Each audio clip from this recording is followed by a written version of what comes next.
Club में आपातकाल साल पर कार्यक्रम का आयोजन किया गया है और संबोधित कर रहे इस वक्त कार्यक्रम को मुख्यमंत्री भजनलाल शर्मा। भारत माता की, भारत माता की।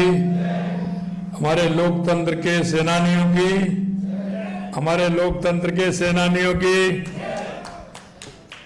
आज के इस लोकतंत्र सेनानी सम्मान दिवस एवं संविधान हत्या दिवस के इस कार्यक्रम के अवसर पर मंच पर विराजमान हमारे पार्टी के प्रदेश के अध्यक्ष, राज्यसभा के सांसद सम्मानीय मदन राठौड़ जी, कैबिनेट में मेरे साथी विधि एवं संसदीय कार्य मंत्री और इस जयपुर जिले के प्रभारी भाई जोगाराम पटेल साहब, हमारे बीच में हमारे राज्यसभा के सांसद, हमारे पार्टी के वरिष्ठ नेता, लोकतंत्र सेनानी सम्मानीय घनश्याम जी तिवारी साहब, हमारे सिविल लाइन के विधायक भाई गोपाल शर्मा जी, मेरे सामने बैठे सभी लोकतंत्र सेनानी और सभी मेरे भाई और बहनों, सबसे पहले तो मैं सभी लोकतंत्र सेनानियों को दिल की गहराइयों से उनका अभिनंदन करता हूं, वंदन करता हूं, उन सभी को मैं प्रणाम करता हूं। यह आज का दिन आप सभी जानते हैं, क्योंकि आज उस दिन को 50 साल पूरे हुए हैं। आपातकाल जब लगाया था, आज ही के दिन 25 जून 1975 को आपने देखा कि लोकतंत्र के इतिहास में उस काले अध्याय को संविधान हत्या दिवस के रूप में स्मरण करने के लिए हम सब एकत्रित हुए हैं। यही नहीं, आप सभी ने भली बात देखा है कि इस देश में आजादी से पहले किस तरह की व्यवस्थाएं थी, लेकिन आजादी की लड़ाई में, क्योंकि आपने देखा इस देश को हजारों सालों की गुलामी का दंश झेलना पड़ा था। कभी इस देश में हूण आए, कभी कुषाण आए, कभी इस्लाम आए, तो कभी अंग्रेज आए, लेकिन देश के नागरिकों ने, हमारे पूर्वजों ने जिस तरह से हर संघर्ष का मुकाबला करते हुए आगे बढ़ते रहे और देश को आजादी दिलाने का काम भी किया। मित्रों, मैं कहना चाहता हूं कि कांग्रेस के नेतृत्व में पूरा देश आजादी की लड़ाई लड़ रहा था। उसमें सभी लोग थे, पूरा जन था, उनके नेतृत्व में आजादी की लड़ाई लड़ रहा था। और उनके आजादी की लड़ाई से पहले कुछ आधारित मूल्य थे जिसके लिए उन्होंने आजादी की लड़ाई लड़ी थी। वो चाहते थे हमारे संविधान हो, हमारे संविधान के हिसाब से हम काम करें, हमारे आने वाली पीढ़ी सुखी से रहे, उनको किसी तरह की कोई परेशानी नहीं हो। उन्होंने यातनाएं झेली थी, उन यातना इस तरह की थी, और देश की आजादी में भी उनका जितना बड़ा योगदान था। मित्रों, मैं इतना ही निवेदन करना चाहता हूं, आगे आने वाली पीढ़ी को भी कहना चाहता हूं कि उनके जो सपने थे, उन स्वतंत्रता सेनानियों के सपने अपने जीवन में पूरे नहीं हुए। वो अगर लड़ाई लड़े तो आने वाली पीढ़ी के लिए उन्होंने लड़ाई लड़ी थी, जिससे आने वाली पीढ़ी को ठीक प्रकार से संदेश दे सके, आने वाली पीढ़ी को वो बता सके। इसलिए उन्होंने संघर्ष किया और उन्होंने अपने आप को समर्पित कर दिया। आजादी के वो दीवाने जिन्होंने कुछ नहीं सोचा। कभी कभी मैं कहता हूं कि किसी मां से पूछा था, आपके 4 बेटे हैं, चारों के चारों बेटे आपके शहीद हो गए, आप क्या कहना चाहती हैं? उन्होंने कहा अगर 5वां बेटा भी होता तो उसको भी अगर मां भारती के लिए शहीद हो जाता तो मुझे कोई चिंता नहीं थी। इस तरह की आजादी के लिए जो हमारी माताएं, हमारे बुजुर्ग जो प्रेरित करते थे। आजादी मिली, लेकिन महात्मा गांधी जी ने कहा था कि आजादी मिल गई, इस कांग्रेस को समाप्त कर दिया जाए, क्योंकि हर देश का हर नागरिक ने कांग्रेस के नेतृत्व में आजादी की लड़ाई लड़ी थी, लेकिन वो भी नहीं मानी। उसके बावजूद भी उन्होंने जिस तरह से तुष्टीकरण के आधार पर देश को चलाना चाहा, जो देश जिस राष्ट्रवाद की धारा से चलना चाहिए था वो नहीं चला, तो देश के हमारे उस समय के उद्योग मंत्री डॉक्टर श्यामा प्रसाद मुखर्जी जी ने विरोध किया। और विरोध किया था, कोई वो अपने काम के लिए नहीं किया, अपने स्वार्थ के लिए नहीं किया। वो तो बंगाल के रहने वाले थे, लेकिन उन्होंने विरोध दर्ज कराया कश्मीर को लेकर के कि कश्मीर में धारा 370 का विरोध करते हुए उन्होंने कहा कि 2 विधान 2 प्रधान 2 निशान नहीं चलेंगे। और मैं आपको ये बात इसलिए कहना चाह रहा हूं, ये लंबी फहरिस्त है जिस तरह से आजादी की लड़ाई लड़ी गई थी, और जब देखा कि ये स्थिति ठीक नहीं है तो उन्होंने एक राष्ट्रवादी दल का भी गठन किया, और उस दल का गठन करके उन्होंने कहा कि देश जो चलेगा वो हमारी खुद की नीतियों से चलेगा, राष्ट्र की नीतियों से चलेगा और राष्ट्रवाद को लेकर के चलेगा। मित्रों, मैं आपसे इतना कहना चाहता हूं कि हमेशा इस कांग्रेस ने इसी तरह का काम किया है। और आपने देखा 25 जून 1975 को उन्होंने आधी रात को आपातकाल लगाकर हमारे लोकतंत्र की हत्या करने का काम किया, लोकतंत्र को कुचलने का काम किया। लोग कहते हैं, आज मैं देख रहा था कपूर चंद कुलिस जी का लेख था, उसमें था कि मैं उस दिन लाडनू में था, मुश्किल से आकर के मैंने घर पहुंचा, जयपुर में पहुंचा, और पता लगा कि उससे पहले तो कई जो विरोध के नेता थे, अखबारों के मालिक थे, पत्रकार थे, संपादक थे, उन सभी को गिरफ्तार कर लिया गया था। यही नहीं, आपने देखा जिस तरह से उनके खिलाफ जो उन्होंने जिस तरह की घटना हुई, निश्चित रूप से कह सकते हैं कि लोकतंत्र सेनानियों ने उस समय जिस तरह का काम किया और उस लोकतंत्र में जो घटना घटी उसका विरोध किया। इन्होंने 18 महीने, 19 महीने, 20 महीने, 21 महीने तक उन्होंने जेल की यातनाएं सही। उनको किस तरह से परेशान किया गया।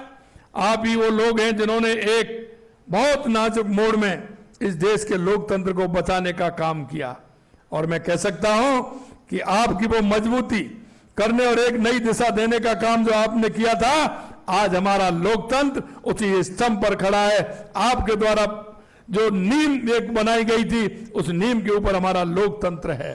मैं आपसे कहना चाहता हूं कि आज भारत दुनिया का सबसे बड़ा लोकतंत्र है।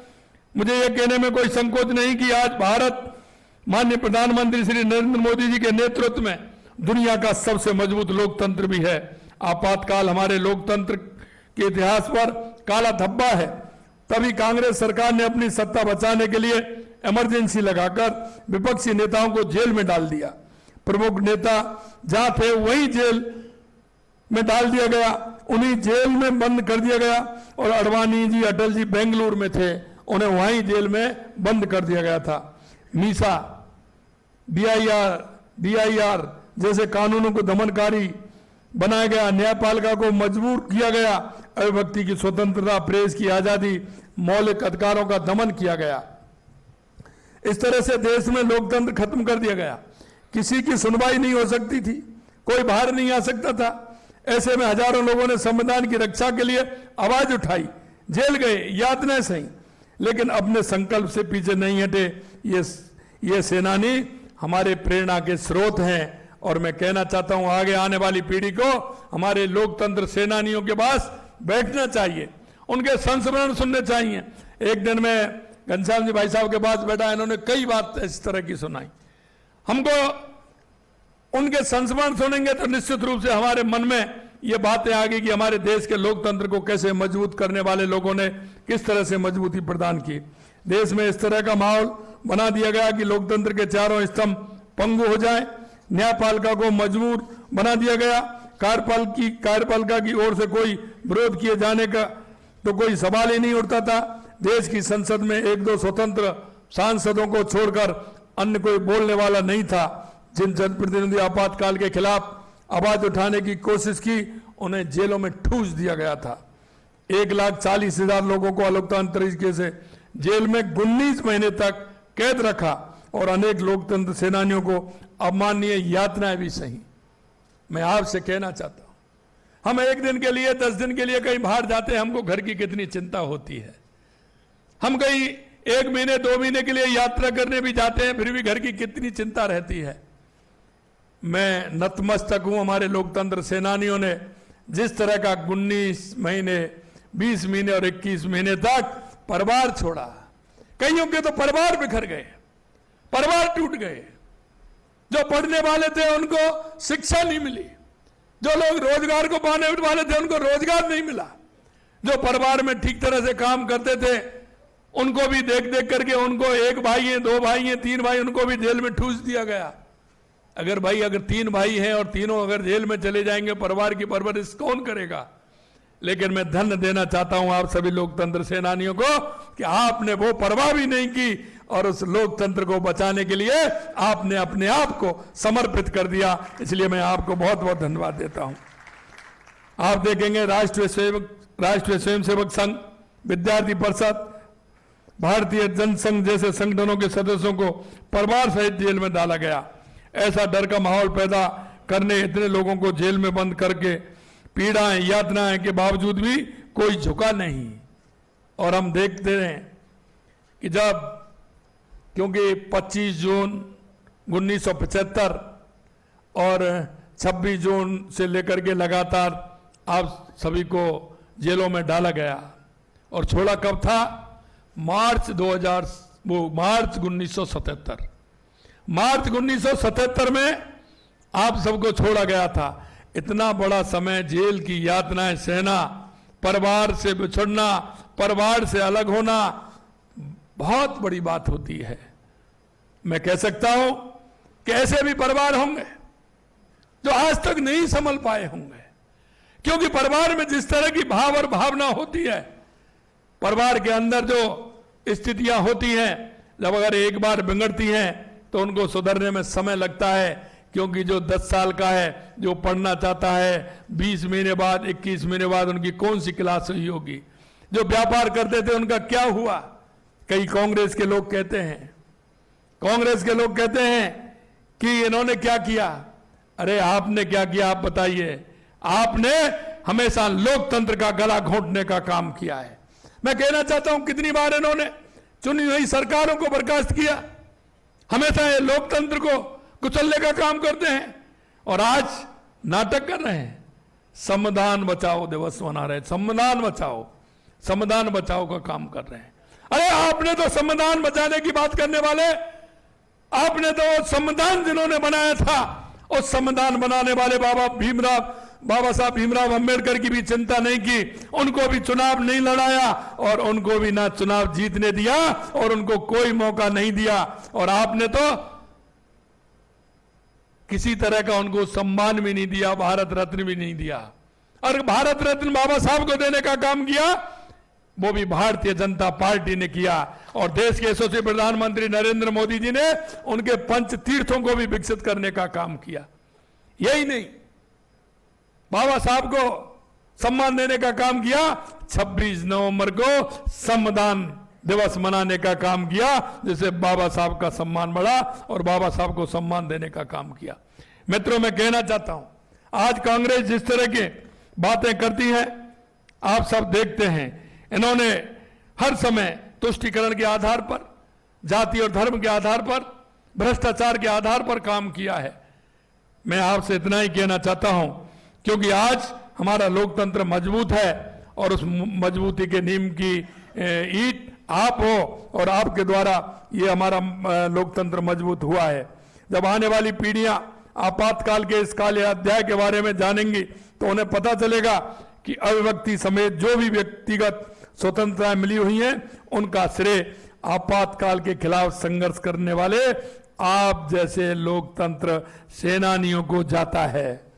आपने देश में लोकतंत्र एवं संविधान को बचाने का जो संघर्ष किया उसकी मूल भावना के अनुरूप ही देश के यशस्वी प्रधानमंत्री नरेंद्र मोदी जी ने देश में लोकतंत्र एवं संविधान मजबूत बनाने के लिए अनेक ऐतिहासिक कदम उठाए। ये माननीय मोदी जी ही हैं जिन्होंने संविधान दिवस मनाने की शुरुआत की, संविधान का सम्मान किया। साथ ही बाबा साहब अम्बेडकर के जीवन से जुड़े स्थानों को पंचतीर्थ बनाकर हमारे संविधान के शिल्पी बाबा साहब को सम्मान देने का काम किया। प्रदेश में हमारी सरकार बनते ही हमने तत्काल राजस्थान लोकतंत्र सेनानी सम्मान निधि को फिर से बहाल किया।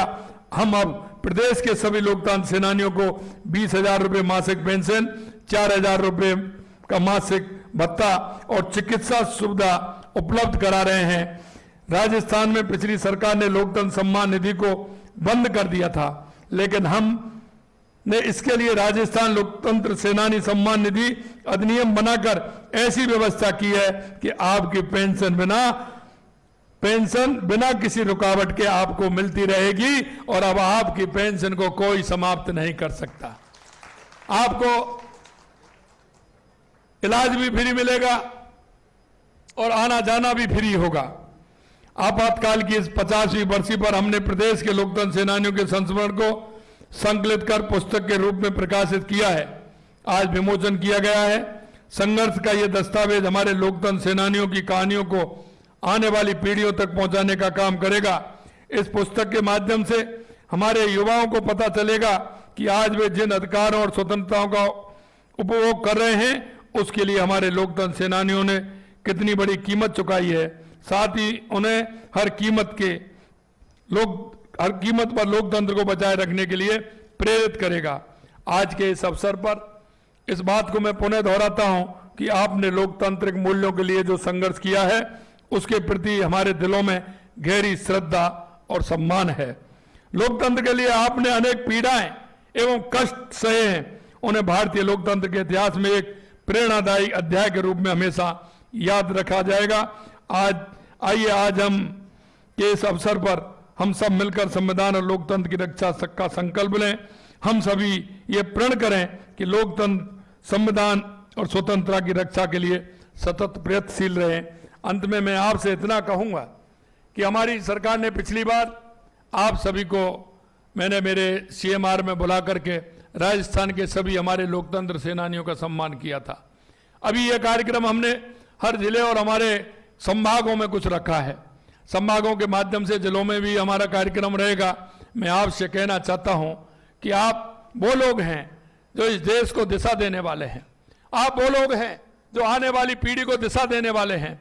आप वो लोग हैं कि इस लोकतंत्र को मजबूत करने वाले हैं। आगे आने वाली पीढ़ी निश्चित रूप से आपके विचारों से, आपके उस संघर्ष से इस राजस्थानी पूरे देश के सभी हमारे लोकतंत्र सेनानी को निश्चित रूप से हमारे इस संविधान को मजबूत करने में, लोकतंत्र को मजबूत करने में आपकी बहुत बड़ी भूमिका रहेगी। पुनः आप सभी को मैं बहुत बहुत दिल की गहराइयों से धन्यवाद और साधुवाद देता हूं। आपके चरणों में प्रणाम करता हूं, वंदन करता हूं कि आपने एक राष्ट्र के प्रहरी के रूप में काम किया और इस लोकतंत्र को बचाने का काम किया। आने वाली पीढ़ियां निश्चित रूप से इस दिन को, संविधान हत्या दिवस को पूरी तरह से याद रखेंगे और आपसे प्रेरणा लेते हुए वो आगे इस संविधान को मजबूती के लिए काम करेंगे। आप सभी को बहुत बहुत धन्यवाद। जय हिंद, जय भारत, जय राजस्थान। मुख्यमंत्री भजनलाल शर्मा को आप सुन रहे थे, जिन्होंने न सिर्फ मीसाबंदियों के दर्द को महसूस किया बल्कि उन परिवारों के दर्द को, उन कार्यकर्ताओं के दर्द को महसूस किया जिन्होंने आपातकाल के दौरान संविधान की रक्षा के लिए खुद को सलाखों में कैद करना भी मंजूर किया। उस वक्त जो यातनाएं दी गई उसको शब्दों में बयां नहीं